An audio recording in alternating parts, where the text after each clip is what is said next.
Hey guys, welcome back to a new video. I'm Stephanie West. I'm a licensed counselor here in the state of Michigan, and I'm owner and operator of In Progress Counseling. I'm very excited about my visual today, but let me set kind of the groundwork here. A lot of the work that I get to walk with people in is actually related to maturity. Maturing into more of an adult posture, growing in boundaries, understanding their limitations, expressing their individuality, expressing their emotions, making requests, making bids. There's a whole host of strategies and skills that are built. And as we build those, then there typically tends to be less anxiety, less depression, less volatility as we go through adjustments, because you're maturing into a new posture of seeing yourself as an adult and navigating the world with kind of an adult framework. So there's not a lot of helplessness, a lot of immobilization. A lot of the work we do comes with maturity. Now, I won't say that's everyone's therapy journey, but as I am someone who works on identity formation inside of adjustment seasons, it's just what typically happens. It's like, okay, this is where I'm at. This is where I want to go. These are the skills that I need. And there's a maturity that happens. The other piece that I walk with clients often through is not just maturity, but what we would call individuation. And that's permission to be them, permission to figure out, who am I? What do I stand for? What are my preferences? What are my limitations? And how do I step boldly into that? Understanding that for some people, it might feel disruptive. This is where the visual comes in. It's very timely. It's actually publishing about a week later than I would want it to.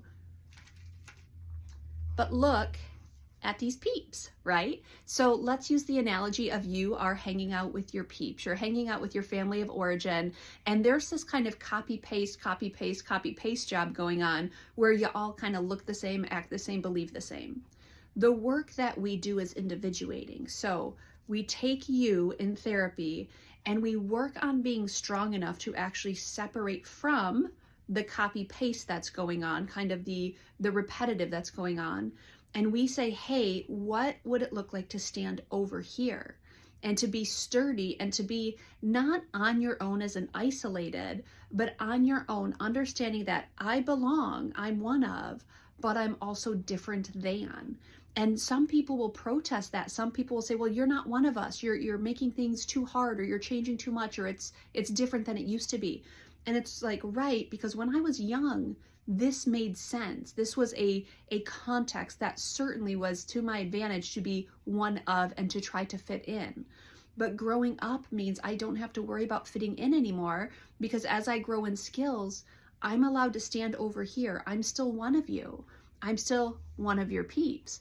I'm just not the same as, and that's okay too.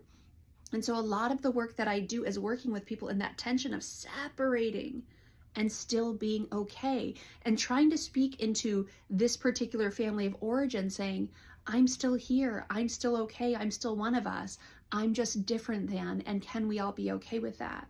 There are times, I'm going to set this down a moment, there are times when some of the biggest friction we get is from that family of origin that says, you're changing things, stop changing things, just stay in here, be one of us.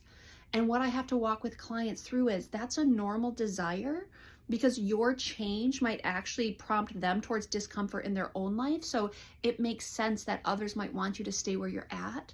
But the fact is, we're all supposed to grow. We're all supposed to mature. We go through seasons of life, and every new season demands a newer, updated version of us.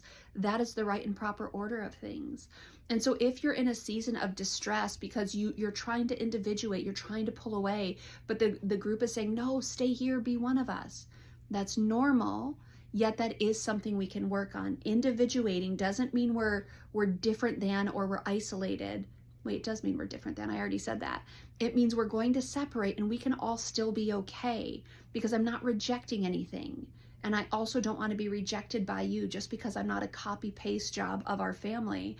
I want to have the right to be my own unique self, and I still want to belong with you guys. And that process can be so interesting. It can be painful. It can take a lot of, intentional effort and a lot of holding things delicately, but it is the process we're all invited into. I'm allowed to be different than, and I'm still allowed to be one of, and I still want you guys to be my peeps. Anyway, I hope you have a good day. I hope that makes sense to you. And I just want to be very respectful of those who do the work in their life to say, it's okay that I'm different than. I want to see you, I want to honor that, and I want to say that's such an act of bravery.